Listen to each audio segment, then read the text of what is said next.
중동 지역, 대부분 이슬람교가 지배적인 이곳에서 유독 눈에 띄는 한 국가가 있습니다. 바로 레바논입니다. 인구의 약 30에서 40%가 기독교인인 레바논은 중동에서 기독교인 비율이 가장 높은 국가로 알려져 있죠. 오늘 우리는 어떻게 레바논이 중동의 기독교 요람이 되었는지 그 독특한 역사적 여정을 함께 살펴보겠습니다. 1. 기독교의 초기 전파. 레바논의 기독교 역사는 기독교 자체의 탄생만큼이나 오래되었습니다. 신약 성경에 따르면 예수가 직접 레바논 남부의 티레 지역을 방문했고 사도 베드로와 바울은 고대 페니키아의 여러 도시에서 복음을 전파했습니다.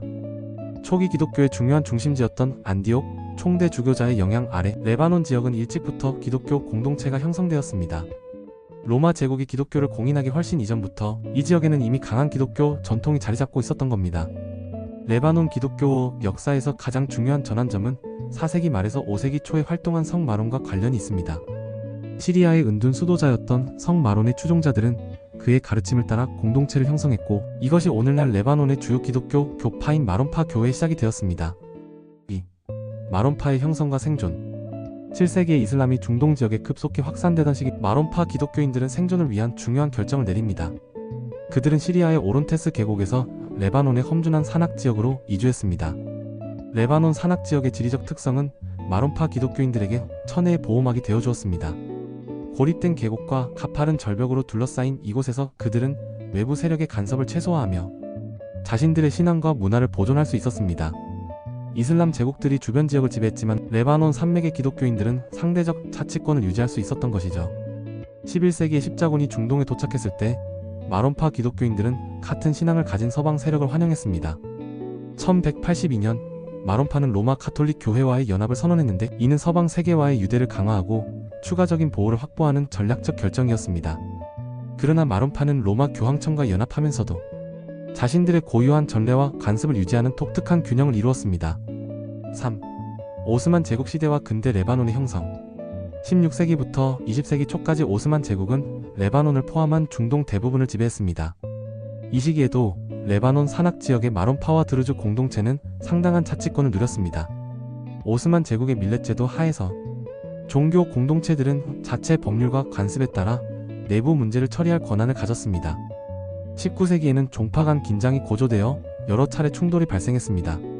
특히 1860년 마론파 기독교인과 드루즈 간의 대규모 충돌은 프랑스를 비롯한 유럽 열강의 개입을 초래했습니다. 프랑스는 자신들을 레바논 기독교인의 보호자로 자처하며 영향력을 확대해갔습니다. 제1차 세계대전 이후 오스만 제국이 해체되면서 1920년 레바논은 프랑스의 위임 통치령이 되었습니다. 프랑스는 마론파 기독교인들의 역사적 거주지였던 레바논 산맥을 넘어 주변의 무슬림, 다수 지역까지 포함하는 대레바논을 창설했습니다. 이는 오늘날 레바논의 국경을 형성한 중요한 결정이었습니다. 4. 독립 레바논과 종파 체제. 1943년 레바논이 독립을 선언했을 때 다양한 종교 공동체 간의 권력 분배를 위한 국민협약이 체결되었습니다. 이 협약에 따라 대통령은 마론파 기독교인, 총리는 수니파 무슬림, 국회의장은 시아파 무슬림이 맡는 방식으로 권력이 분배되었습니다. 이는 레바논의 다종교적 정체성을 제도화한 것이었죠. 독립 초기 레바논은 중동의 스위스라 불릴 만큼 번영했습니다. 베이루트는 중동의 파리로 불리며 문화와 상업의 중심지로 발전했고 기독교 공동체는 교육, 경제, 문화 등 다양한 분야에서 중요한 역할을 했습니다. 그러나 이 평화는 오래가지 못했습니다. 1975년부터 1990년까지 15년간 지속된 레바논 내전은 종파 간 갈등, 팔레스타인 난민 문제, 주변국의 개입 등 복합적인 요인으로 발생했습니다. 이 처참한 내전은 레바논 사회에 깊은 상처를 남겼고 많은 기독교인들이 해외로 이주하는 결과를 가져왔습니다. 5. 현대 레바논의 기독교. 오늘날 레바논의 기독교는 마론파만이 아닌 다양한 교파로 구성되어 있습니다. 마론파 가톨릭 교회, 그리스 정교회, 아르메니아 정교회, 메기트 가톨릭 교회, 시리아 정교회 등 다양한 교파들이 공존하고 있습니다.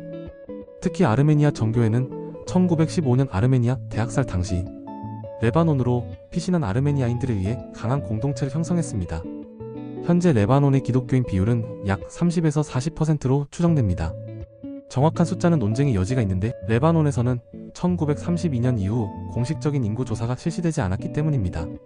하지만 어떤 통계를 보더라도 레바논은 중동에서 기독교인 비율이 가장 높은 국가임이 분명합니다. 레바논의 기독교인들은 다양한 사회적, 문화적 영향력을 유지하고 있습니다. 크리스마스와 부활절은 국가 공휴일로 지정되어 있으며 기독교 학교와 대학들은 레바논 교육 시스템에서 중요한 위치를 차지하고 있습니다. 6. 도전과 전망. 하지만 현대 레바논의 기독교 공동체는 많은 도전에 직면해 있습니다. 지속적인 정치적 불안정, 2019년부터 시작된 심각한 경제위기, 2020년 베이루트 항구 폭발 사고 등은 많은 레바논인들, 특히 기독교인들의 해외 이주를 가속화시키고 있습니다. 인구 통계학적 변화도 중요한 도전입니다. 기독교 가정은 무슬림 가정에 비해 출산율이 낮은 경향이 있으며 이민율은 더 높습니다. 이로 인해 레바논 내 기독교인의 비율은 점차 감소하는 추세입니다. 그럼에도 불구하고 레바논의 기독교 공동체는 여전히 강한 회복력을 보여주고 있습니다. 많은 기독교 지도자들은 종파 간 대화와 협력을 촉진하며 레바논의 다종교적 공존 모델을 지키기 위해 노력하고 있습니다. 7. 결론. 레바논이 중동에서 기독교인 비율이 가장 높은 국가가 된 것은 단순한 우연이 아닙니다. 초기 기독교 시대부터 이어진 깊은 역사적 뿌리, 레바논 산맥이라는 지리적 보호막, 마론파의 전략적 선택과 적응력, 그리고 현대 레바논 국가 형성 과정에서의 특수한 상황 등이 복합적으로 작용한 결과입니다. 레바논의 기독교는 단순한 종교적 현상을 넘어 중동 지역의 역사와 문화적 다양성을 보여주는 중요한 사례입니다. 구독과 좋아요, 그리고 여러분의 의견을 댓글로 남겨주세요.